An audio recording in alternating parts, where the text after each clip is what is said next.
My mom handed out plane tickets on Christmas morning to everyone except me. She smiled like it was cute and said I wouldn't fit the vibe for the family Europe trip. A few months later, she was furious because I took my own vacation and didn't invite her. I told her, you wouldn't fit the vibe. I'm 28, and I've been the family's responsible extra for years. My sister got praised for trying. My brother got excused for existing. I got used tech support, last-minute help, thoughtful gifts, then treated like background noise when it mattered. One example says it all. At 16, I worked 2 summers to buy a junker. My parents called it character building. That same year, my sister got a brand new car because she needed reliable transportation, and my brother got something rugged. I learned early that effort wasn't the currency in my house. I moved to Austin after college and thought distance might fix things. It didn't. Every holiday I flew back, spent money I shouldn't, and got low-effort junk in return. Still, I kept showing up because I'm apparently allergic to giving up. Then came last Christmas. We were in the living room. The tree was perfect. My mom stood up with envelopes. 3 envelopes, not 4. She said, "Big surprise, we're going to Europe in April." She handed one to my sister, then one to my brother, then one to my dad. I finally asked, "Where's mine?" My mom shrugged. "You wouldn't fit the vibe." My sister barely looked up and said, "It's a fun trip, late nights, spontaneous stuff." My brother laughed. "You'd want museums. Boring." My dad stared at the carpet like it was safer than my face. And my mom actually doubled down. "You're so serious. You'd bring the mood down." I walked outside into the freezing dark and stood there alone until my hands went numb. Something in me snapped clean. I went back in, smiled through the rest of Christmas, and opened my gifts like a good sport. Socks, a generic mug. Everyone laughed like it was charming. I laughed too, because that's what I'd always done. 2 days after I got back to Austin, I checked my PTO. I booked the exact same dates as their trip, but I didn't go to Europe. I went to Japan and the Philippines.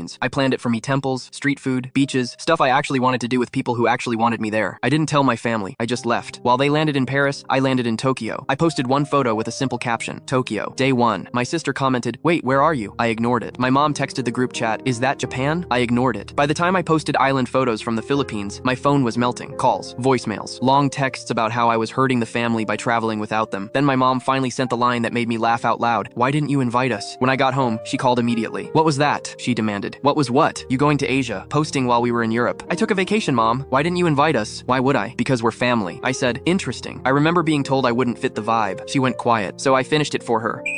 "You wouldn't fit the vibe."